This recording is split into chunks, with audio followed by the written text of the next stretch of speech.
Hello. To anyone listening right now, fellow Canadians, Americans, maybe your family, maybe we've never met, maybe we're old friends, or maybe the absolute opposite. All the same, um, thank you for being here, and maybe I can offer you something in return during what will become a very memorable point in our time. My name's Kyle, Canadian, and I have lived in China for the past 2 months during the coronavirus outbreak. Say the least, it was quite a shock to be placed, in this time. And I initially had no idea what on earth I was going to do. I hear about this virus killing people, and you have tens of thousands infected. Before I know it, my vacation turns into a mandatory quarantine. We were only allowed very limited trips to the market, and we had to go through several health checks before going or leaving anywhere. The neighborhood was quietly a ghost town. The only thing you could really see were the cleaning trucks outside, and it it was quite unsettling on the foggy days because cleaning trucks here play this ice cream music, like an ice cream truck, right? And I don't know why, but you look outside, it's very foggy, and you just hear the ice cream music, and you see guys in hazmat suits spraying things around. It's terrifying, and when this is over, I hope to God they get rid of that jingle because I just it scarred me for life. I can't hear it anymore. I initially was not equipped for this at all, but my neighborhood was. I currently live very near where SARS had originated over 15 years ago. And although this is the first time that many of us are feeling this globally, it wasn't my neighbor's first time. They knew exactly what needed to be done, and they just pushed through despite any fear. To be honest with you, all the people in China did that. Rules were set, everyone just followed them. Stay indoors, and if you must go out, you must wear a mask. No exceptions. If you're wondering, yes, it sucked. Being inside for 2 months sucked. It was the most boring experience of my life. However, after the first 2 weeks, boredom was really the worst of my problems. Everybody in this country managed to, show that it is possible to take something seriously, but not panic either. Just stay calm. Every community was bustling with activity online. Everyone shared messages, to do their part, remind people stay indoors, wear your mask, and giving praise to others that worked to do their part.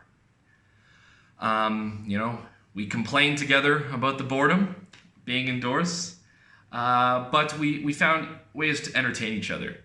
I'd love to eventually put together a compilation of all the hilarious videos of things people did to keep themselves busy inside.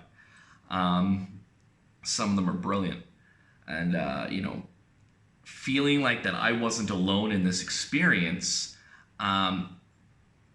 made it bearable.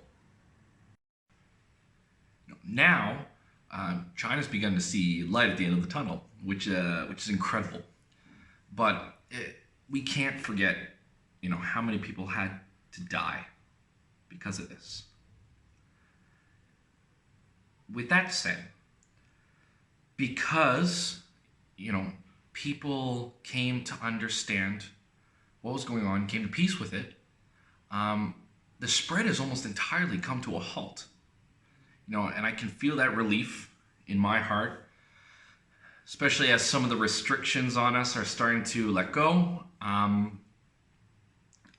But I have to admit, I didn't expect this to make its way into Europe or in North America. That worries me. Now, as my residence has begun to settle, my fellow Canadians are beginning to deal with this. Americans are working against the virus. The people of Italy and Iran have quite a battle ahead of them. And, there's not much that many of us can do to help. The only thing I can do is tell you, Canadian viewer or viewer from wherever else, how I and other people here in China handled it. First of all, make sure you get your masks. Don't worry about toilet paper right now. You need to order your masks, order a box, and try to do it soon. I can imagine that will be tough, as everyone will be trying to do the same, but still, go searching online. Also, make sure you have disinfectant spray. After you've been outside, spray down everything. Spray down your mask, your phone, your watch, your wallet, your purse, your jacket, everything that you had outside, spray it. Wash your hands right after, and try to hang up your jacket either on your balcony or by a window so there's that air circulation. Keep your distance from other people, and please don't spit. I'm not going to take the high road on this one because I'm bad for spitting too. However, it's something you need to become conscientious of now. Be mindful of your comments as well, especially online.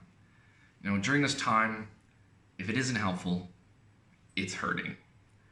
We're in a new time. There's a lot of challenges. There's a fear of getting really sick.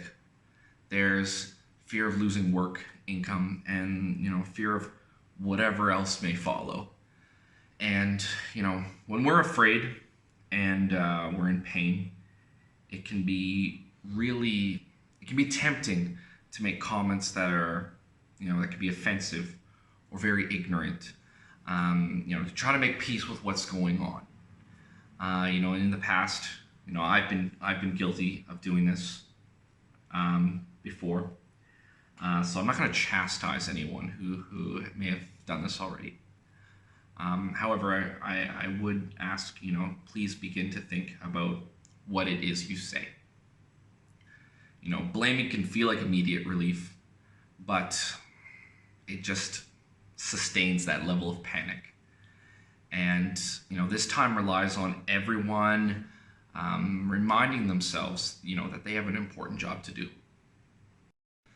I get that it's tempting to say like, oh, those damn Chinese, because none of this is fair. None of it is. Just remember, if you're watching this from North America, you live in a nation where you at least have the right to talk about what is or isn't fair.